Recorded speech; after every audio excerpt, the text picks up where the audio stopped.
आप लोग काफी सारी चीजें हालांकि जानते होंगे। डिटर्मिनेंट क्या है? डिटर्मिनेंट एक नंबर है जो कि एक स्क्वायर मैट्रिक्स से एसोसिएटेड होता है। सिर्फ स्क्वायर मैट्रिक्स का ही डिटर्मिनेंट निकल सकता है। ऐश्वर्या क्या हो गया? सिर्फ स्क्वायर मैट्रिक्स का ही डिटर्मिनेंट निकल सकता है। जैसे ये मैट्रिक्स ए है, इसके एलिमेंट क्या है? A11, A12, A21, A22। क्या ये क्लियर? 2x2 का मैट्रिक्स है। अब अगर हम इसका डिटर्मिनेंट निकालते हैं तो उसको ऐसे डिनोट करेंगे, डिटर्मिनेंट ऑफ ए, और यहां पर ये सिंबल डिटर्मिनेंट का आ जाएगा। अब 2x2 का डिटर्मिनेंट निकालने का सिंपल तरीका है, प्रिंसिपल डायगोनल के एलिमेंट को मल्टीप्लाई कर दो, ये दोनों का multiplication, minus non principal diagonal के एलिमेंट को मल्टीप्लाई कर दो, दैट्स इट। क्या ये क्लियर हो गया सबको? लेकिन अगर 3x3 का डिटर्मिनेंट निकालना है तो वो सॉल्व करने के लिए हमारे पास टोटल 6 मैथड्स हैं।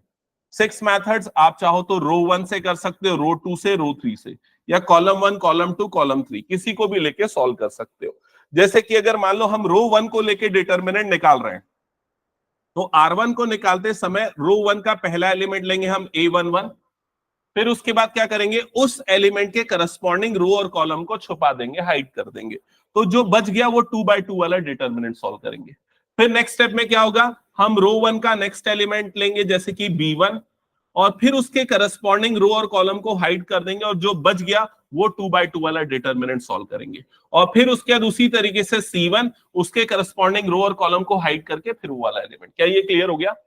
बस ये लेते समय हमें ये ध्यान में रखना है कि जो यहां पर उनके सामने प्लस या माइनस का साइन आता है वो एक रूल के अकॉर्डिंग आता है। वो रूल क्या है? वो रूल ये है कि पहला एलिमेंट है तो क्या आएगा? Positive, negative, positive, negative, positive, negative, positive, negative, positive, like that. क्या ये क्लियर हो गया? सिंपल मेथड ये है कि भाई देख लो, इसका जो 3x3 मैट्रिक्स में क्या आता है? A11, A12, A13, A21, A22, A23, A31, A32, A33। तो ये जो इंडेक्स नंबर जो आपको दिख रहा है, जैसे 1 + 1, ये क्या हो गया? 2। अगर ये सम इवन आया है तो यहां पर वाला सम क्या, वहां पर साइन क्या आएगा? पॉजिटिव। ये वाला सम अगर ऑड आया, 1 + 2 मतलब 3, ऑड आया तो यहां पर सम क्या आएगा? Sign negative. क्या ये क्लियर हो गया? तो आप किसी भी रो या कॉलम को एक्सपांड करते समय ये मेथड अप्लाई करोगे। जैसे अगर मान लो मैं C2 को लेके अगर इसका डिटर्मिनेंट निकालना चाहता हूं कॉलम 2 को लेके, तो सबसे पहले स्टार्ट कहां से करूंगा? कॉलम 2 का ये फर्स्ट वाला एलिमेंट से। तो यहां पर क्या आ जाएगा? B1। क्या ये क्लियर हो गया? फिर डिटर्मिनेंट के अंदर में क्या आएगा? डिटर्मिनेंट के अंदर में क्या आएगा? तो ये इनको हटा दो, जो बच गया वो आ जाएगा A2, A3, C2, C3। तो यहां पर क्या आ जाएगा? A2, A3, C2, C3। ठीक है। अब B1 के सामने कौन सा साइन रहेगा? प्लस की माइनस? तो आंसर है माइनस। क्यों माइनस रहेगा? देखो B2 की पोजीशन कौन सी है? ये वाली। ये वाला ध्यान रखो ना, देखो ये साइन कन्वेंशन, पहला पॉजिटिव, फिर नेगेटिव, फिर पॉजिटिव, फिर नेगेटिव, फिर पॉजिटिव, लाइक दैट, ऐसा चलता है। तो इसके अकॉर्डिंग अगर देखा जाए तो B1 के सामने कौन सा साइन रहेगा? माइनस का। फिर उसके बाद कॉलम 2 का नेक्स्ट एलिमेंट उठाएंगे, वो कौन सा है? B2। तो प्लस B2 आएगा, प्लस B2, क्योंकि उसके सामने पॉजिटिव का साइन। और डिटर्मिनेंट के अंदर कौन कौन से नंबर आएंगे? A1, C1, A3, C3। तो यहां आएगा A1, C1, A3, C3। क्या ये क्लियर हो गया? नेक्स्ट एलिमेंट कॉलम 3 का कौन सा आएगा? B3। तो वो माइनस B3 होगा। फिर उसके बाद डिटर्मिनेंट के अंदर A1, C1, A2, C2। तो ये आ जाएगा A1, C1, A2, C2। क्या ये क्लियर हो गया? तो इस तरीके से आप टोटल 3 रो 3 कॉलम 6 डिफरेंट मेथड से इसका डिटर्मिनेंट निकाल सकते हो। सभी में सेम आंसर आएगा। अब कौन सा रो या कॉलम चूज करना है वो डिपेंड करता है कि किसमें ज्यादा जीरोस हैं। क्या ये क्लियर हो गया सबको? अब कुछ एक एग्जांपल मैं आप लोगों को बता देता हूं। जैसे कि अगर मान लो ये मेरे पास एक डिटर्मिनेंट आपको सॉल्व करना है, डिटर्मिनेंट 1 2 3 5 0 2 0 1 2 7। बताओ अगर आपको इसका डिटर्मिनेंट कैलकुलेट करना है तो किसको लेके? सेकेंड रो को लेके सॉल्व करेंगे। सेकेंड रो मतलब R2 को लेके इसका डिटर्मिनेंट निकालेंगे, क्योंकि यहां पर 0 है, यहां पर 0 है। तो जब डिटर्मिनेंट निकाला जाएगा तो सबसे पहले एलिमेंट रो 2 का क्या लेंगे? 0। और जो भी डिटर्मिनेंट में आएगा उससे कोई मतलब नहीं, क्योंकि वो क्या हो जाएगा? 0। इसके सामने माइनस साइन रहेगा, लेकिन हालांकि वो न्यूट्रल है तो कोई फर्क नहीं पड़ता। फिर नेक्स्ट एलिमेंट क्या आ जाएगा? 2। उसके सामने प्लस या माइनस क्या लेना है? प्लस। और डिटर्मिनेंट के अंदर कौन से नंबर्स आएंगे? 2 5 1 7। इनको हटा दो तो क्या आ जाएगा? 2 5 1 7। फिर उसके बाद R2 के अंदर नेक्स्ट एलिमेंट क्या आ जाएगा? 0। तो -0 उसको भी लिखने का कोई फर्क नहीं पड़ता।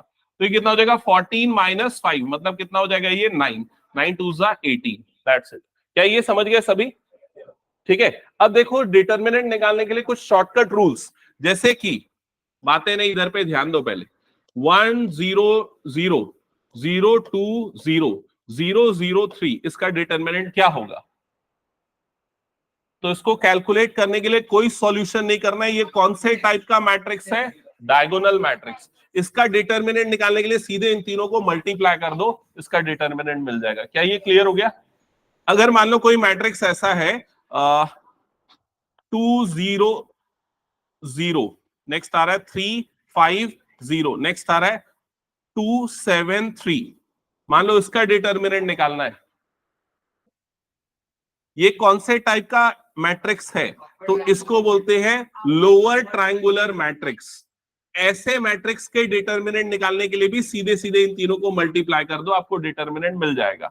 तो कितना आ जाएगा 10, और 10 इंटू 3 मतलब कितना हो जाएगा 30। सेम चीज अपर ट्रायंगुलर मैट्रिक्स के लिए भी अप्लाई होता है। क्या ये क्लियर हो गया? तो कभी भी अगर इस तरह के मैट्रिक्स देखें तो ये शॉर्टकट तरीका आपको फॉलो करना है। अब स्टार्ट करते हैं क्वेश्चंस के साथ। तो सबसे पहला क्वेश्चन बन जाएगा, बताओ क्या होगा इन दोनों का मल्टीप्लीकेशन? -2 माइनस इन दोनों का मल्टीप्लीकेशन -20, तो 20 - 2 मतलब आंसर कितना आ जाएगा 18, दैट्स इट। हटा दो उसको मैं। नेक्स्ट क्वेश्चन, हाँ इन दोनों का मल्टीप्लीकेशन क्या हो जाएगा? cos square theta minus minus plus sine square theta, तो आंसर कितना आ जाएगा ये 1।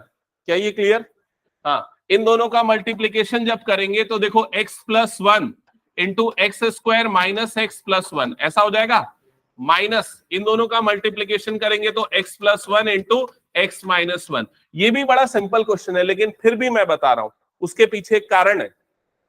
कारण ये है कि जब आप ये दोनों का यहां तक सबको समझ में आ गया ना? इसके बाद आपको अप्लाई करना है यहां आइडेंटिटी। और कौन सी आइडेंटिटी? क्लास 9th में आप लोग एक आइडेंटिटी पढ़ते थे, और वो आइडेंटिटी थी a cube plus b cube की। किसी को याद है? ये होता है a plus b under bracket a square minus a b plus b square, ये होती थी वो आइडेंटिटी। तो ये आइडेंटिटी ये फर्स्ट पार्ट में अप्लाई हो जाएगी। तो a प्लस बी मतलब क्या हो गया? x plus 1, x square minus x into 1 plus 1 square, समझ गए? तो उस आइडेंटिटी को अप्लाई करने के बाद ये क्या बन जाएगा? एक्स क्यूब प्लस 1 का क्यूब। क्या ये क्लियर हो गया सबको?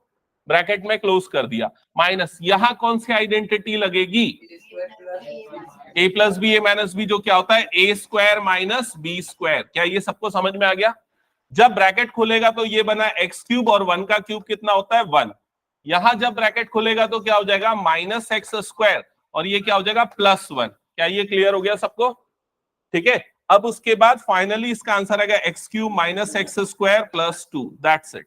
क्या ये क्लियर सबको? तो अगर आप ये आइडेंटिटी नहीं अप्लाई करोगे तो भी आपका आंसर आएगा, लेकिन यहां मल्टीप्लीकेशन करोगे तो टोटल 6 टर्म्स, यहां पर भी बड़ी बहुत सारी टर्म्स फिर सिंप्लीफाई करना पड़ेगा, वहां पर फंस जाओगे, टाइम कंज्यूमिंग हो जाएगा, इसलिए बस बोल रहा हूं। क्या ये क्लियर सबको? चलो नेक्स्ट क्वेश्चन पे आगे बढ़ते हैं। तो यहां पर आपको मैट्रिक्स ए गिवन है, आपको ये चीज प्रूफ करनी है। तो चलो स्टार्ट करो, जिनको पता है, जिनको नहीं पता मेरे साथ सॉल्व करो। ठीक है। तो यहां पर सबसे पहले मैट्रिक्स ए जो गिवन है, उस मैट्रिक्स में पहले हम 2 मल्टीप्लाई कर देंगे, तो 2a निकालेंगे। तो 2a कैसे निकलेगा? तो 2 जो है इस मैट्रिक्स के हर एक एलिमेंट से मल्टीप्लाई होगा। तो फर्स्ट एलिमेंट क्या बन जाएगा? 2, सेकेंड एलिमेंट क्या बन जाएगा? 4, थर्ड एलिमेंट बनेगा 8, और ये वाला एलिमेंट फिर से बन जाएगा 4। तो ये आपको मिल गया 2a। अब आपको निकालना है 2a का डिटर्मिनेंट। तो इसका डिटर्मिनेंट ऑफ 2a जब निकालते हैं तो उसको लिखने का तरीका बदल जाता है, ऐसे लिखा जाता है। अब स्क्वायर ब्रैकेट नहीं आएगा, अब 2 वर्टिकल लाइन आ जाती है। अब इनका डिटर्मिनेंट सॉल्व करना मैंने बताया है, इन दोनों को मल्टीप्लाई करो। 4 2 सा कितना हो गया? 8, माइनस 8 4 जा 32। तो कुछ मैं गलत कर रहा हूं क्या?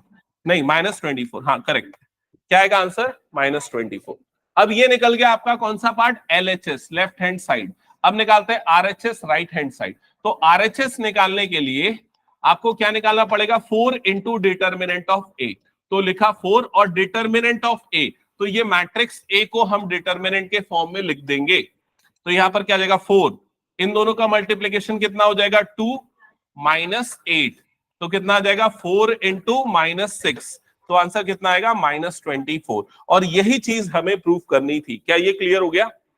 अब इससे एक बहुत ही इंपॉर्टेंट प्रॉपर्टी प्रूफ होगी, वो प्रॉपर्टी मैं यहां पर लिख रहा हूं, याद रखना, उससे एक क्वेश्चन पक्का आता है एग्जाम में। और प्रॉपर्टी है के ए का जो डिटर्मिनेंट है वो होता है k की power n determinant of a के बराबर। लिख लो नोट करके ये प्रॉपर्टी।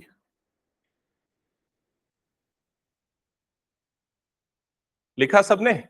अब यहां पर k क्या है? यहां पर k वो स्केलर क्वांटिटी है जिससे हम मल्टीप्लाई कर रहे हैं। जैसे कि इस सिचुएशन में k की जगह पे क्या आ रहा है? 2 आ रहा है। समझ गए? k की वैल्यू कितनी आ गई? 2 आ गई। और n क्या है? तो n है ऑर्डर ऑफ मैट्रिक्स। तो मैट्रिक्स का ऑर्डर यहां पर क्या है? 2/2, 2 रोज 2 कॉलम। तो n की वैल्यू क्या हो गई यहां पर? 2। तो अगर आपको डिटर्मिनेंट ऑफ 2a निकालना है तो सीधे सीधे k की वैल्यू 2 और उसकी पावर में n, मतलब 2 स्क्वायर डिटर्मिनेंट ऑफ a के बराबर होगा। क्या ये समझ में आ गया सबको? ठीक है। अगर इसी क्वेश्चन के लिए मैं आपसे पूछूं कि डिटर्मिनेंट ऑफ 5a की वैल्यू बताओ इसी क्वेश्चन के लिए, तो क्या होगा आंसर? तो यहां पर क्या हो जाएगा? 5 का स्क्वायर आ जाएगा, क्योंकि k की जगह पे 5 है और ऑर्डर 2 है। तो 5 square determinant of A, 5 square कितना होता है? 25। डिटर्मिनेंट ऑफ ए हमने निकाल रखा था, कितना आया था? -6। तो आंसर क्या हो जाएगा? -150। क्या ये क्लियर हो गया सबको? तो इस तरह के क्वेश्चंस आएंगे, पक्का है वो। आगे बढ़ते हैं नेक्स्ट क्वेश्चन पे। हाँ, अब देखो फिर से वही चीज प्रूव करने बोल रहा है। Determinant of 3a is equal to 27 determinant of a। तो वही प्रॉपर्टी यहां पर लगेगी। कौन सी प्रॉपर्टी? 3 की पावर n। n क्या है? ऑर्डर। यहां पर ऑर्डर कितना होगा? 3, क्योंकि 3/3 का। तो 3 की पावर 3 डिटर्मिनेंट ऑफ a के बराबर होगा। क्या ये क्लियर? अच्छा, इसका डिटर्मिनेंट क्या होगा देख के बताओ। इसका डिटर्मिनेंट डायरेक्टली क्या आ जाएगा? 4, इन तीनों का मल्टीप्लीकेशन, क्योंकि ये एक अपर ट्राइंगुलर मैट्रिक्स है, इसे सॉल्व करने की कोई जरूरत नहीं। क्या ये क्लियर? तो इसका फाइनल आंसर कितना आ जाएगा? 27 इंटू 4, जो भी होगा मल्टीप्लाई करना, वो आपका आंसर होगा। क्या ये क्लियर? सबको हटा दो। नेक्स्ट क्वेश्चन पे आते हैं। अब ये सारे डिटर्मिनेंट आप लोगों को इवैल्यूएट करने, कैलकुलेट करने। आप लोग सिर्फ मुझे एक कैलकुलेट करके बता दो, फर्स्ट वाला, जल्दी जिसका आंसर आएगा बताना जल्दी से।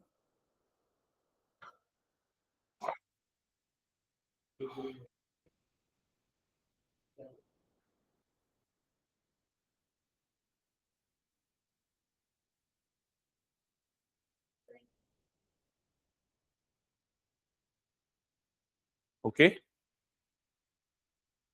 अभी मैं यस और नो करेक्ट है कि नहीं ये नहीं बोला हूं। ठीक है, पहले सबको निकाल लेने दो।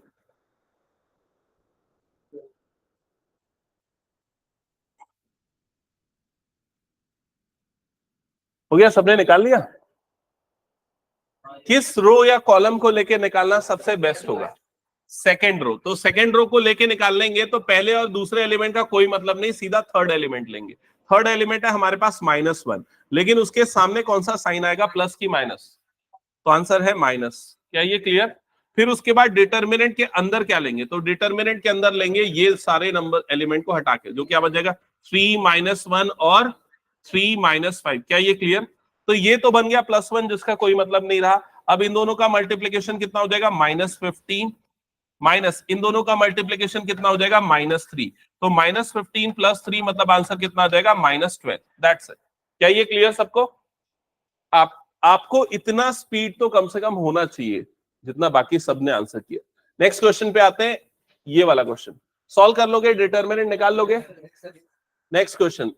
हाँ, अब यहां पर ध्यान देना एक इंटरेस्टिंग चीज। अगर मान लो ये मैट्रिक्स होता, ये मैट्रिक्स और ये मैट्रिक्स, दोनों मैट्रिक्स आपस में इक्वल है, तो उस समय x निकालने बोलता तो हम क्या करते? 2x इज इक्वल्स टू क्या कर देते? 2 कर देते। तो x की वैल्यू क्या आ जाती? 1।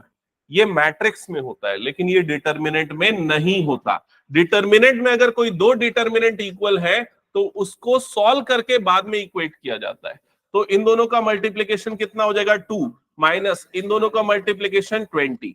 यहां इन दोनों का मल्टीप्लीकेशन 2x² -24। क्या ये क्लियर? तो ये हो गया -18 इज इक्वल टू 2x² -24। -24 इधर आएगा तो क्या बनेगा? +24। 24 माइनस 18 कितना हो जाएगा 6, 6 is equal to 2x square, तो 3 is equal to x square, तो x की वैल्यू क्या आएगी प्लस माइनस √3। क्या ये क्लियर सबको? तो कभी भी अगर क्वाड्रेटिक टर्म आती है तो आपको हमेशा दो वैल्यू मिलेंगी x की। ओके, अच्छा अब इसके बाद सिमिलर वे में ये वाला क्वेश्चन भी सॉल्व हो जाएगा। स्किप कर रहा हूं, नेक्स्ट क्वेश्चन पे आगे बढ़ते हैं। ये देख लो जल्दी से। हाँ, इसका करेक्ट आंसर मुझे सॉल्व करके बताओ जल्दी, क्या आएगा?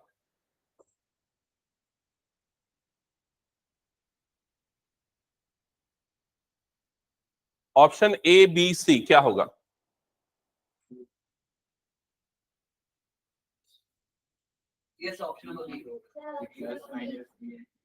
Option B. क्लियर सबको? आ गया ना समझ में? ये 36 माइनस 36 ये तो जीरो हो जाएगा। यहां पर क्या बन जाएगा x square minus 36 is equals to zero. तो एक्स की दो वैल्यू मिलेगी प्लस माइनस 6। आगे बढ़ते हैं नेक्स्ट टॉपिक की तरफ। तो ध्यान देना, नेक्स्ट टॉपिक पे आते हैं। सुन लो इधर, दो चीजें इंपॉर्टेंट बता रहा हूं। पहला तो ये कि अगर मान लो कोई 3 पॉइंट्स हैं, ठीक है, 3 बिंदु हैं, उनके कोऑर्डिनेट्स अगर आपको दिए हैं x1 y1, x2 y2 और x3 y3, अगर आपको इन तीनों पॉइंट्स के बीच में बाउंडेड रीजन का एरिया निकालना है, इन तीनों के बीच में जो बाउंडेड रीजन होगा वो कैसा होगा? आंसर है ट्रायंगुलर होगा, ट्रायंगल बनेगा। क्या ये क्लियर?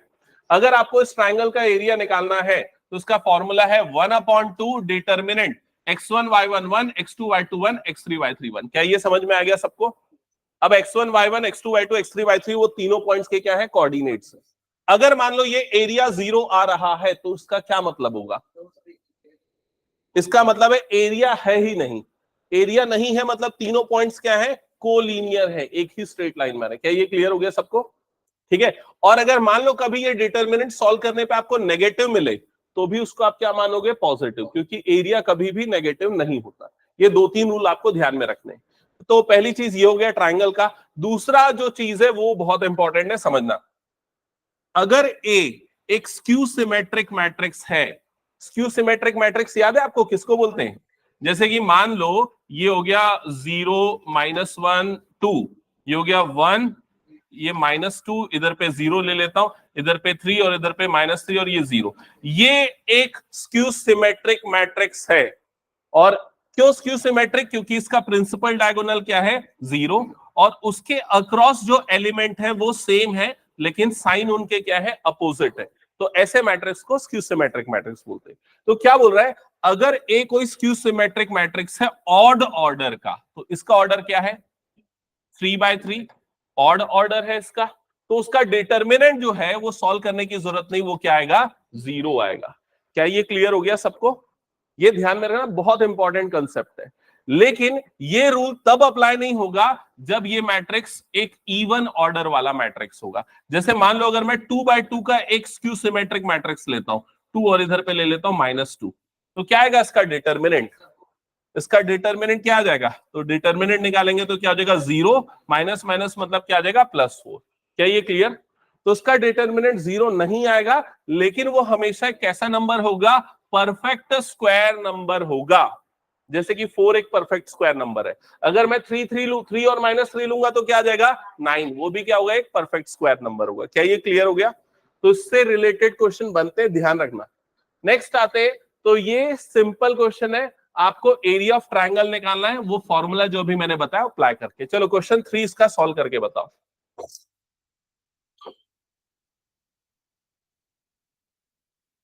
जिनको समझ में नहीं है मैं बता दूं क्या करना है। ये जो 3 पॉइंट्स दिए, पहले को x1 y1, दूसरे को x2 y2 और तीसरे को x3 y3 लेना है। फिर एरिया ऑफ ट्रायंगल का जो अभी हमने फॉर्मूला डिस्कस किया, area of triangle is equals to 1/2 determinant x1 y1 1, x2 y2 1 और x3 y3 1। इस फॉर्मूले में वैल्यूज को पुट कर देना है। तो 1/2 x1 की जगह पे आएगा -2, y1 की जगह पे आ जाएगा -3 और ये होगा 1। 3 2 1 -1 -8 1। और इस डिटर्मिनेंट को फिर सॉल्व कर लो। तो किसे लेके सॉल्व करना है, किस रो या कॉलम, आपका डिसीजन है। मैं सॉल्व करता हूं C3 को लेके, मुझे C3 लग रहा है 1 1 1 दिख रहा है, आसान रहेगा, इसलिए मैं C3 को लेके इस डिटर्मिनेंट को एक्सपांड कर देता हूं। तो C3 को लेके अगर डिटर्मिनेंट एक्सपांड करोगे तो फर्स्ट एलिमेंट तो 1 है, लिखने की कोई जरूरत नहीं, ठीक है। और सीधे सीधे डिटर्मिनेंट के अंदर पे बचे हुए एलिमेंट आएंगे 2 3 2 3 2 -1 -8। फिर अगला एलिमेंट -1 हो जाएगा तो -1, ये +1, ये -1। फिर डिटर्मिनेंट के अंदर पे क्या आ जाएगा, -2 -3 -1 -8, -2 -3 -1 -8, डिटर्मिनेंट क्लोज। फिर आ जाएगा +1 और यहां डिटर्मिनेंट में क्या आ जाएगा, -2 -3 3 2, -2 -3 3 2। और फिर उसके बाद ये 1/2 एज इट इज। यहां पर 8 3 24, तो ये होगा -24 माइनस माइनस +2। यहां पर माइनस, इन दोनों का मल्टीप्लीकेशन 16 -3, ठीक है। इन दोनों का मल्टीप्लीकेशन -4 + 9। इसके बाद ये हो गया 1/2, ये कितना हो जाएगा, -22, माइनस ये कितना हो जाएगा, 16 -3 13, तो -13। ये 5 और +5 आ जाएगा, ओके। फिर फर्दर 1/2, इन दोनों का एडिशन कितना हो जाएगा, -35 + 5 मतलब -30 इंटू -30। कट करोगे तो क्या आएगा, -15। चेक करो -15 आया क्या, कितने बच्चों का आ गया। हाँ तो मैं क्या बताया था, एरिया हमेशा पॉजिटिव होता है। मैं कोई भी चीज फालतू नहीं बोलता हूं, तो जो भी बोलता हूं उसको सुनना करो ध्यान से।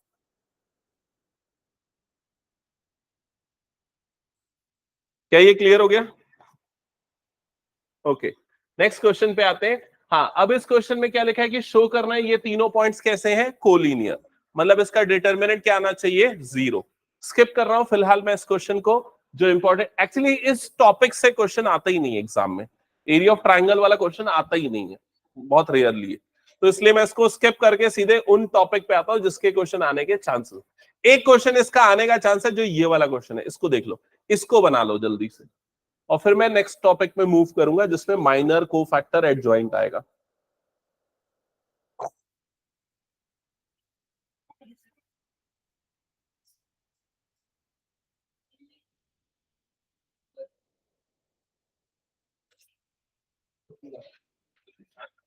तो क्या लिखा है, एरिया ऑफ ट्राइंगल आपको दिया हुआ है, कितना दिया हुआ है, 35। और यहां पर आपको 3 वर्टेक्स गिवन है और आपको के की वैल्यू फाइंड आउट करनी है। तो सबसे पहले एरिया ऑफ ट्राइंगल 1/2 डिटर्मिनेंट, यहां पर क्या आता है, x1 y1 1, x2 y2 1, x3 y3 1। इस पूरी वैल्यू को इक्वल्स टू क्या कर लेना है, 35, क्योंकि एरिया आपको गिवन है 35। यहां तक क्लियर। अब इसके बाद ये 2 को इधर क्रॉस मल्टीप्लाई कर देंगे, 2 को क्रॉस मल्टीप्लाई कर देंगे तो ये कितना हो जाएगा, 70। क्या ये क्लियर। अब यहां वैल्यू पुट कर देंगे, x1 y1, तो 2, ये हो जाएगा -6 और ये हो जाएगा 1। फिर आएगा 5 4 1, फिर आएगा k 4 1। ये डिटर्मिनेंट, क्या यहां तक क्लियर हो गया सबको। अब डिटर्मिनेंट को सॉल्व कर लेंगे किसी भी रो या कॉलम को एक्सपांड करके। तो मैं यहां पर C1 को लेके एक्सपांड करता हूं। C1 को लेके इसलिए क्योंकि K जो है वो C1 में आ रहा है, इसलिए ज्यादा कैलकुलेशन में प्रॉब्लम नहीं जाएगी। तो जब मैं यहां पर 2 लेता हूं सबसे फर्स्ट एलिमेंट, तो उसके बाद कौन से एलिमेंट, ये डायरेक्ट हो जाएगा ना, आप समझ गए ना सभी। तो सबसे पहले एलिमेंट 2 लिया तो इन दोनों को हाइड करेंगे, ये डिटर्मिनेंट सॉल्व करेंगे तो 4 -4 आ जाएगा सीधे सीधे, 4 -4। फिर उसके बाद नेक्स्ट एलिमेंट ये वाला लेंगे 5 वाला, उसके रो और कॉलम को हाइड करेंगे, ठीक है।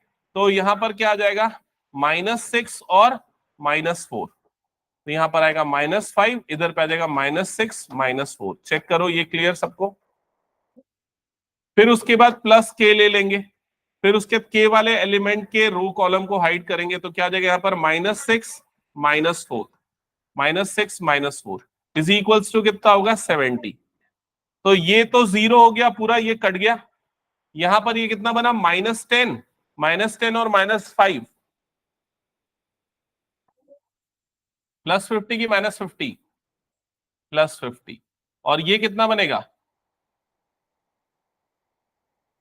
-10k इज इक्वल्स टू कितना हो जाएगा, ये 70। क्या ये क्लियर है। अब बताओ किसी का आंसर आएगा इसके बाद, क्या आया, और बुक का आंसर।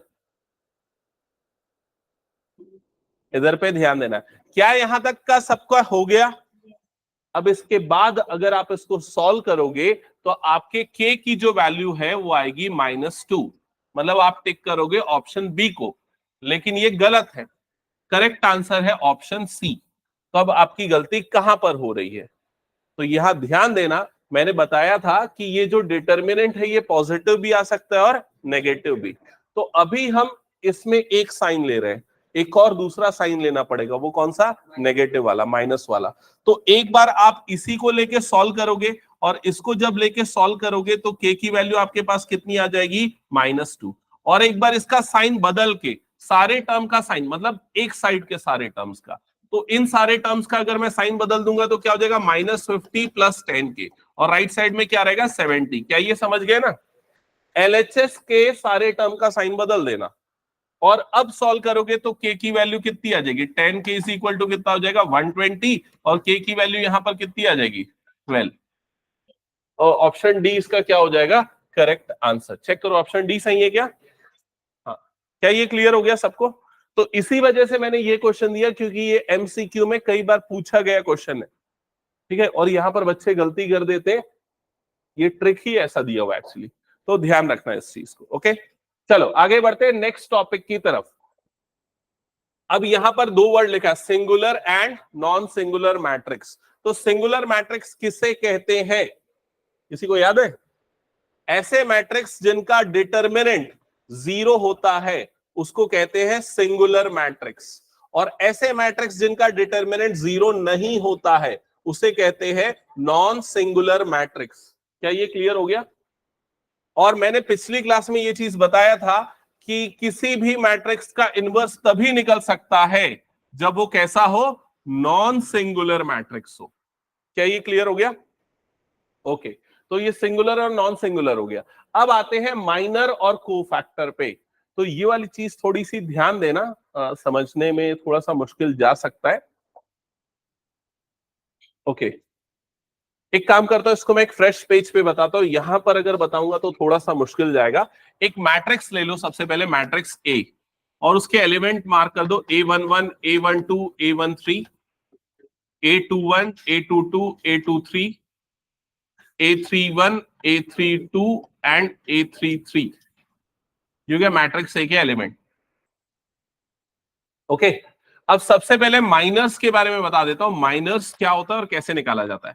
माइनर्स को यूजुअली डिनोट किया जाता है MIJ से। आई और जे मतलब ये बताने के लिए किस एलिमेंट का माइनर निकाल रहा है, ठीक है। जैसे अगर मान लो मैं निकाल रहा हूं M111, तो ये क्या रिप्रेजेंट करता है? माइनर फॉर एलिमेंट A11, ये इसका मतलब हुआ, ठीक है। तो वैसे ही MIJ अगर लिखा हुआ है तो ये किसका माइनर है? माइनर ऑफ एलिमेंट AIJ, ये उसका माइनर है। अब ये निकालने का फॉर्मूला क्या है? तो MIJ इज इक्वल्स टू, किसी को याद है? Determinant obtained by leaving ith row and jth column, ith row and jth column. अब ये सुनने में बहुत मुश्किल लग रहा है, लेकिन कैलकुलेट करना बहुत आसान है। जैसे कि अगर मान लो आपको निकालना है M11, तो M11 मतलब फर्स्ट रो फर्स्ट कॉलम को रिमूव कर दो। तो फर्स्ट रो ये वाले एलिमेंट के लिए निकाल रहे हैं, A11 के लिए निकाल रहे हैं, तो इसके रो और कॉलम को रिमूव कर दो। जो बच गया उसका डिटर्मिनेंट उसका माइनर हो जाएगा। तो क्या बच जाएगा यहां पर? यहां पर क्या बच जाएगा? A22, A23, A32, A33। क्या ये क्लियर हो गया सबको? दैट्स इट, ये माइनर है। अगर आपको निकालना है M21, तो बताओ डिटर्मिनेंट निकालने के लिए क्या करोगे? माइनर निकालने के लिए क्या करोगे? ये वाले एलिमेंट के रो कॉलम को हाइड कर देना, जो बच गया उसका डिटर्मिनेंट निकाल लेना। मतलब क्या हो जाए? A12, A13, A32, A33। क्या ये क्लियर हो गया सबको? तो ऐसे निकालते हैं माइनर, ठीक है। किसी भी एलिमेंट का निकाल लोगे माइनर। ओके, अब इसके बाद को फैक्टर भी यहीं पर बता देता हूं। तो को फैक्टर को फैक्टर को यूजुअली डिनोट किया जाता है ए आई जे या फिर सी आई जे से। तो को फैक्टर निकालने का सिंपल रूल है, इसको भी मैं ए आई जे से डिनोट सी आई जे से डिनोट कर देता हूं। सी आई जे इज इक्वल टू -1 की पावर आई प्लस जे इंटू एम आई जे। ये फॉर्मूला होता है को फैक्टर निकालने का। मतलब माइनर निकालो और उसके सामने -1 की पावर आई प्लस जे मतलब नंबर्स है ना, तो ये नंबर या तो इवन होगा या ऑड होगा। इवन होगा तो ये क्या आ जाएगा, इक्वल। ऑड आ जाएगा तो क्या हो जाएगा, माइनस। तो सिंपल है, अगर आपको C11 निकालना है तो वो किसके इक्वल होगा, M11 के। और अगर C12 निकालना है तो वो किसके इक्वल होगा, -M12 के, क्योंकि 1 + 2 क्या हो गया, ऑड। तो अगर ऑड है तो बाहर में क्या बात कर रहे हो तुम लोग। क्या ये क्लियर सबको। सिमिलर वे में कर लोगे आगे सॉल्व इस तरह के क्वेश्चंस। ओके, अगर मान लो C23 निकालना है तो वो क्या हो जाएगा, -M23। और C33 क्या आएगा, पॉजिटिव की नेगेटिव, पॉजिटिव। M33 के इक्वल होगा। 3 + 3 क्या हो गया, इवन। क्या ये क्लियर। चलो अब स्टार्ट करते हैं क्वेश्चन सॉल्व करना इससे रिलेटेड। फिर कुछ और प्रॉपर्टीज है जो मैं आगे बताऊंगा आप लोगों को इसकी। सबसे पहले हाँ, ये क्वेश्चन देख लेते हैं। तो यहां पर आपको माइनर्स और कोफैक्टर्स निकालने हैं। तो पहले फर्स्ट एलिमेंट के लिए माइनर क्या होगा, तो माइनर फॉर 2 क्या हो जाएगा, तो इसको हटा दो तो क्या बच गया यहां पर 3। ठीक है, अब अगर आपको बोलता है कि C21 की वैल्यू बताओ क्या होगी, C21 निकालने के लिए 21 मतलब कौन सा एलिमेंट हो गया, ये एलिमेंट। इसके लिए निकालना है कोफैक्टर, तो इसके रो और कॉलम को हटा दो। तो आपका माइनर कितना आया इसका, -4। लेकिन यहां पर सामने पे प्लस लगेगा कि माइनस, तो यहां लगेगा माइनस, क्योंकि कोफैक्टर में अगर ये नंबर का सम ऑड है तो बाहर में लग जाता है माइनस, तो +4 आएगा। क्या ये क्लियर हो गया। हाँ, इसके लिए मुझे सारे कोफैक्टर बताओ, C11, C12, C21, C22, ये वाले के लिए। चलो सबके जल्दी बताओ। C11 कितना हो जाएगा यहां पर, D। C12 मतलब इस एलिमेंट के लिए, तो इसके रो कॉलम को छुपा दो तो क्या बच जाएगा, -B। C21 तो इस एलिमेंट के लिए, इसको हाइड कर दो तो क्या बन जाएगा, -C। C22 A। क्या ये क्लियर हो गया सबको। ओके, चलो अब इसके बाद हम फर्दर ये सब कर लोगे माइनर को फैक्टर। अब एक इंपॉर्टेंट चीज और मैं बता देता हूं यहां पर, जो स्टार्टिंग में भी यहां पर कुछ नोट पॉइंट्स थे उनको एक बार एक्सप्लेन कर देता हूं। जैसे कि हाँ, ये इंपॉर्टेंट पॉइंट है, इसमें क्या लिखा हुआ है, अगर किसी भी एलिमेंट को उसके करस्पॉन्डिंग को फैक्टर से मल्टीप्लाई कर दिया जाए तो आपको रिजल्ट में क्या मिल जाएगा, डिटर्मिनेंट उस मैट्रिक्स का। ठीक है, जैसे मान लो अगर मेरे पास A11, A12, A13, A21, A22, A23 like that, इस तरीके का कोई डिटर्मिनेंट है ना। अगर मुझे डिटर्मिनेंट की वैल्यू निकालनी है तो मैं क्या करूंगा, इस एलिमेंट को उसके कोफैक्टर से मल्टीप्लाई कर दूंगा, तो A11 इंटू C11। इस एलिमेंट को उसके कोफैक्टर से कर दूंगा तो A12 इंटू C12। इसको इसके कोफैक्टर से मतलब A13 इंटू C13। और जब इन सबको ऐड करूंगा तो मुझे क्या मिल जाएगा, इस पूरे का डिटर्मिनेंट मिल जाएगा। ये इंपॉर्टेंट प्रॉपर्टी है, ध्यान रखना। लेकिन अगर ऐसा किया जाए कि एलिमेंट ये वाले रो के ले लेकिन को फैक्टर सेकेंड वाले के रो के ले और मल्टीप्लाई करके ऐड करे तो क्या मिलेगा। मेरा क्वेश्चन समझ में आया मैं क्या बोल रहा हूं। अगर मैं A11, A12, A13 first row के एलिमेंट ले रहा हूं, लेकिन को फैक्टर मैं सेकेंड रो के अगर ले लेता हूं, को फैक्टर में मैं ऐसा ले रहा हूं, ये क्या ले लेता हूं, C21, C22, C23, तो भी क्या मुझे वो डिटर्मिनेंट मिलेगा या नहीं मिलेगा, तो क्या मिलेगा, तो उसका आंसर है, इसकी वैल्यू क्या होगी, 0 होगी। इसका भी डायरेक्ट क्वेश्चन आता है। ठीक है, लिखा हुआ है क्या, हाँ यहां लिखा हुआ है, एलिमेंट को उसके कोफैक्टर से किसी दूसरे रो या कॉलम के कोफैक्टर से मल्टीप्लाई करके ऐड करेंगे तो क्या मिलेगा, 0। ये वाली प्रॉपर्टी देख के समझ गए कि नहीं बताओ। किसी मैट्रिक्स का डिटर्मिनेंट या उसके ट्रांसपोज का डिटर्मिनेंट सेम होता है। नेक्स्ट और कुछ है क्या यहां पर, हाँ ये भी एक दो प्रॉपर्टी है जो आजकल डिलीट हो गई आप लोगों के सिलेबस से, तो ज्यादा कुछ अभी उसमें मैं नहीं बताता। ठीक है, ये एक इंपॉर्टेंट प्रॉपर्टी है, ध्यान रखना, डिटर्मिनेंट ऑफ ए बी अगर ऐसा आता है तो determinant of A into determinant of b इसके इक्वल होगा, और ए बी सी तीन है तो फिर तीनों का अलग अलग कर सकते हैं। क्या ये clear?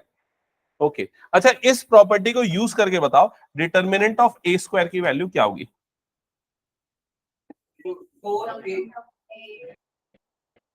Determinant of A into A, तो ये क्या हो जाएगा? Determinant of A into determinant of A, मतलब डिटर्मिनेंट ऑफ ए का स्क्वायर। क्या ये समझ में आया? तो डिटर्मिनेंट ऑफ ए की पावर 5 अगर आपको निकालना है तो मैट्रिक्स ए को 5 टाइम्स मल्टीप्लाई नहीं करना है, आप सिंपली क्या कर लो, डिटर्मिनेंट ऑफ ए निकाल लो और उसकी पावर में क्या लगा दो? 5 लगा दो। समझ गए ना ये प्रॉपर्टी? ओके नेक्स्ट आते, हाँ ये वाली प्रॉपर्टी तो याद होगी, मैंने पहले अभी थोड़ी देर पहले बताई थी, प्रोडक्ट ऑफ डायगोनल्स। अगर कोई डायगोनल मैट्रिक्स है तो ये सारे उसके शॉर्ट फॉर्म यहां पर लिखे हुए। ये भी मैंने बता दिया, अगर ऐसे दो डिटर्मिनेंट है तो जरूरी नहीं है एक्स और एल इक्वल हो, वाई और एम इक्वल, ऐसा नहीं होता है ना। ठीक है, ये वाली प्रॉपर्टी भी मैंने लिखवा दी थी, याद होगा अभी थोड़ी देर पहले। ओके हाँ, इसके बाद ना कुछ सीधे हम आ जाते हैं एडजॉइंट वाले क्वेश्चंस पे। अच्छा ये क्वेश्चन नंबर 5 का पहले मुझे सही आंसर बताओ, क्या होगा क्वेश्चन नंबर 5 का? यहां पर आपको एक डिटर्मिनेंट दिया हुआ है ए आई जे, उसके कोफैक्टर को बता रहा है, तो डिटर्मिनेंट कैसे मिलेगा? तो A11 कैपिटल A11 ये तो नहीं होगा, फिर A11 कैपिटल A1 1 2, लेकिन यहां पर 2 1 आ रहा है, ये भी कट गया। 2 1 1 1 गलत है, क्या बचा? 1 1 1 1 2 2 2 1 2 1 3 1 3 1, तो same element same corresponding cofactor का प्रोडक्ट उसका डिटर्मिनेंट देगा। ये क्लियर? हटा दो उसको मैं। नेक्स्ट, हाँ तो यहां से स्टार्ट होता है एडजॉइंट। तो एडजॉइंट जल्दी से एक बार 2/2 के लिए पहले मैं समझा देता हूं एडजॉइंट कैसे निकालते हैं और कितनी चीजें इसमें, बहुत सारी प्रॉपर्टीज है एक्चुअली, प्रॉपर्टीज बाद में डिस्कस करेंगे, सीधे हम क्वेश्चंस पे आ जाते हैं। एक काम करते हैं, एडजॉइंट निकालना सिखा देता हूं, ठीक है, और उसके बाद इनवर्स निकालना भी सिखा देता हूं। तो सबसे पहले किसी भी मैट्रिक्स का अगर एडजॉइंट निकालना है, एडजॉइंट ऑफ ए निकालना है, तो उसका फॉर्मूला क्या होता है? मैट्रिक्स और उसके अंदर में क्या आ जाएंगे? कोफैक्टर, मतलब C11 C12 C21 C22। क्या ये क्लियर? और उसके बाद उसका क्या ले लेते हैं? ट्रांसपोज। तो ऐसे निकाला जाता है एडजॉइंट। अब जैसे मुझे इसका एडजॉइंट निकालना है तो सबसे पहले C11 निकालूंगा, तो C11 कैसे निकलेगा? इसको छुपा दो तो क्या बच गया? 4, तो C11 की वैल्यू यहां पर क्या आ जाएगी? 4। C12 मतलब इस एलिमेंट के लिए, इसको हाइड कर दो तो क्या बच जाएगा? 3, लेकिन 3 नहीं, क्या लेंगे? -3, 1 + 2 ऑड नंबर आया। फिर अगला एलिमेंट क्या चाहिए? C21, 21 मतलब इस एलिमेंट के लिए, इस एलिमेंट के लिए क्या आ जाएगा? 2 और माइनस आ जाएगा, तो क्या आ जाएगा? ये -2। फिर आ जाएगा C22 मतलब इस एलिमेंट के लिए, तो वो कितना आ जाएगा? 1, तो ये आ जाएगा 1। क्या ये क्लियर हो गया? अब ये सारी चीजों को यहां पर हम अरेंज कर देंगे, अरेंज करेंगे तो क्या आ जाएगा? 4, इधर पे क्या आ गया? -3, ये आ गया -2 और ये आ गया 1, और इसका क्या लेना है? ट्रांसपोज। ट्रांसपोज याद है क्या करते हैं? रो को कॉलम में, तो पहला रो क्या बन जाएगा? पहला कॉलम, तो ये हो जाएगा 4 -3। दूसरा रो क्या बन जाएगा? दूसरा कॉलम, -2 1, और ऐसे मिलता है हमें एडजॉइंट किसी भी मैट्रिक्स का। क्या ये क्लियर? तो ये किसका एडजॉइंट हमने निकाला है? कौन से ऑर्डर वाले मैट्रिक्स का? 2/2। तो 2/2 का एडजॉइंट निकालने के लिए इतना सब नहीं करना है, इसका एक शॉर्टकट है। शॉर्टकट क्या है? लीडिंग डायगोनल, प्रिंसिपल डायगोनल को क्या कर दो? एक्सचेंज कर दो, और नॉन लीडिंग डायगोनल के साइन चेंज कर दो। ये शॉर्टकट तरीका होता है किसके लिए? 2/2 वाले मैट्रिक्स के लिए। क्या ये क्लियर सबको? ओके अब इसके बाद एडजॉइंट निकलने के बाद मैं इनवर्स भी बता देता हूं यहीं पर। तो इनवर्स निकालने का फॉर्मूला है A inverse is equals to 1 upon determinant of A into adjoint A।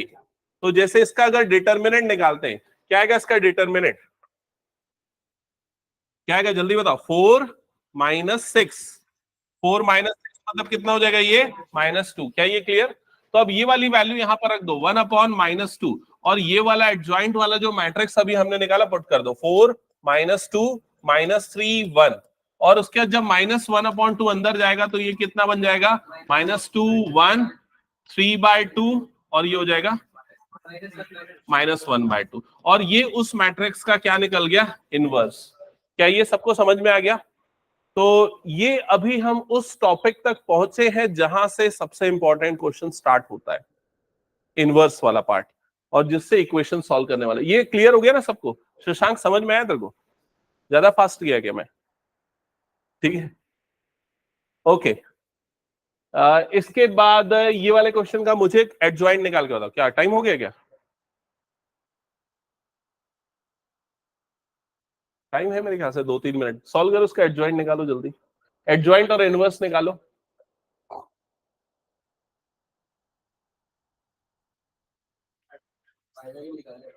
Adjoint निकालना, फिर क्या निकालना, डिटर्मिनेंट निकालना। ये दो चीज जल्दी निकालना है।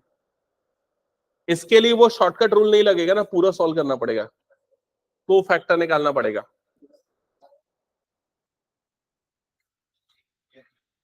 तो सबसे पहले C11 या जिसे आप A11 कहो, जो भी कहो, को फैक्टर निकालने के लिए क्या तरीका है इसका? सबसे पहले क्या करेंगे, C11 पूरा मैट्रिक्स मत बनाओ, ऐसा शॉर्टकट में सॉल्व करो। जैसे ये वाले एलिमेंट के लिए निकालना है तो इसके रो और कॉलम को हाइड कर दो, तो कितना आ जाएगा 3 - 0, तो कितना आएगा 3। तो सीधे सीधे इसका आंसर कितना आ जाएगा 3। क्या ये क्लियर? फिर नेक्स्ट क्या आ जाएगा, C12। तो 12 C12 को आप A12 भी लिख सकते हो। तो ये वाले एलिमेंट के लिए निकाल रहे हैं तो इसके रो और कॉलम को हाइड कर दो, तो क्या बच जाएगा 3 + 10, क्योंकि माइनस माइनस क्या हो जाएगा प्लस, सॉरी 3 नहीं 2 होगा ना, ये 2 + 10 मतलब कितना हो जाएगा 12, +12 आएगा, लेकिन इसके पोजीशन के कारण क्या लग जाएगा यहाँ पर, माइनस। क्या ये क्लियर हो गया? क्या C12 इज इक्वल्स टू, अरे ये C और A दोनों को फैक्टर का नोटेशन है, माइनर का M होता है। ओके, चलो जल्दी सॉल्व करो उसको, फटाफट पूरा निकालो। C13 निकाल के बताओ। C13 कितना आ रहा है? नहीं, कितना आ रहा है C13? 6 आ रहा है क्या? हाँ, 6 की -6, 6, C13 की वैल्यू आएगी 6, करेक्ट है।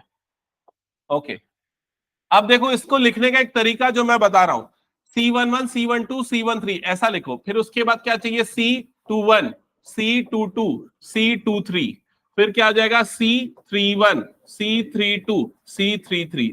सारे को फैक्टर निकालो फटाफट। आर्यन, अनुष्का, सुयश, बस 2 मिनट में हम लोग स्टार्ट कर रहे हैं क्लास, वेट करना।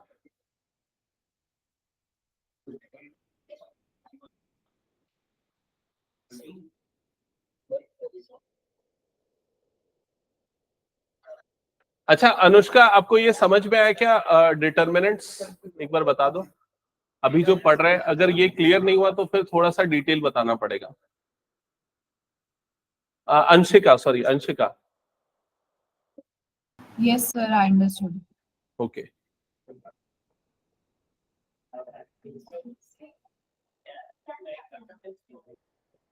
सारे निकाल लिए को फैक्टर? क्या क्या आ रहा है बताओ जल्दी। C21 क्या आया? C21 1, मैं चेक नहीं कर रहा हूं, लिखते जा रहा हूं, ठीक है। Next C22 1 + 4 5, 5। नेक्स्ट 0, C23 की वैल्यू 0 + 2, -2 आएगा आई थिंक, -2 की +2। अच्छा, इसमें कंफ्यूजन होगा, देखो C23 जब निकालोगे, इस एलिमेंट के लिए निकाल रहे हो, रो और कॉलम को हाइड किया, इन दोनों को मल्टीप्लाई किया तो 0, माइनस इन दोनों को मल्टीप्लाई किया तो कितना आ जाएगा +2, मतलब क्या है यहाँ पर -2, और 2 3 के कारण एक और माइनस लगेगा तो फाइनली क्या आएगा +2। चेक करो ये आ रहा है क्या सबका? नेक्स्ट C31,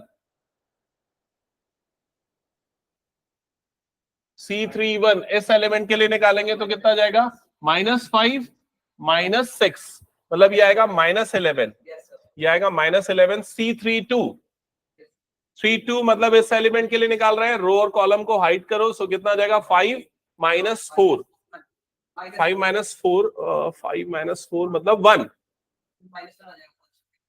हाँ, और पोजीशन के कारण क्या आ जाएगा -1। फिर C33 बताओ क्या आएगा, 3 + 2 5, 5 + 5 की -5 +5। क्या ये क्लियर हो गया सबको?